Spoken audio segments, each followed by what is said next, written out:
رمضان المبارک کے چاند کی پیدائش کے بارے میں۔ بسم اللہ الرحمن الرحیم۔ آج اس وقت شعبان کے چاند نے زمین کے گرد اپنا سائیڈرل چکر مکمل کر لیا ہے، جو 27.3 دنوں پر مشتمل ہوتا ہے۔ اس کے بعد شعبان کے چاند کا سائنوڈک سائیکل شروع ہو گیا ہے۔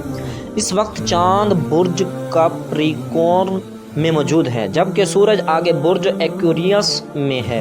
رمضان المبارک کا نیا چاند جمعے کے دن صبح صادق 5:44 بجے پیدا ہو جائے گا۔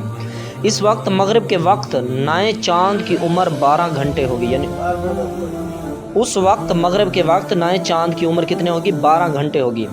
غروب آفتاب کے وقت چاند کی بلندی صرف 5 ڈگری ہوگی، جس کی وجہ سے اس کا نظر آنا پاکستان میں بہت مشکل ہوگا۔ تاہم سعودیہ میں چاند کا نظر آنا ممکن ہو سکتا ہے، کیونکہ وہاں اس کی پوزیشن بہتر ہوگی۔ یہ جمعے کے دن کی بات ہو رہی ہے۔ پاکستان میں چاند کی نظر آنے کی توقع ہفتے کی شام ہوگی، یعنی ہفتے کو شام کو چاند نظر آئے گا، اور اس صورت میں اتوار کو رمضان کا پہلا روزہ رکھا جائے گا انشاءاللہ تعالی اللہ کے فضل و کرم سے۔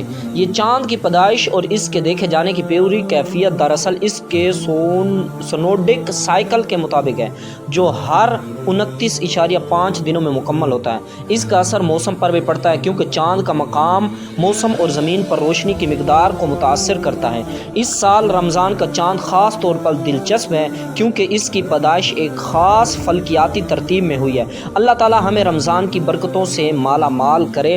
تو اس جو یہ فلکیات سے یہ جو ہم نے معلومات حاصل کی، اس سے پتہ چلتا ہے کہ پاکستان میں جو ہے وہ پہلا روزہ وہ اتوار والے دن ہوگا۔ ہفتے کے شام کو یہ تراویحیں پڑھائی جائیں گی عشاء کی نماز کے بعد۔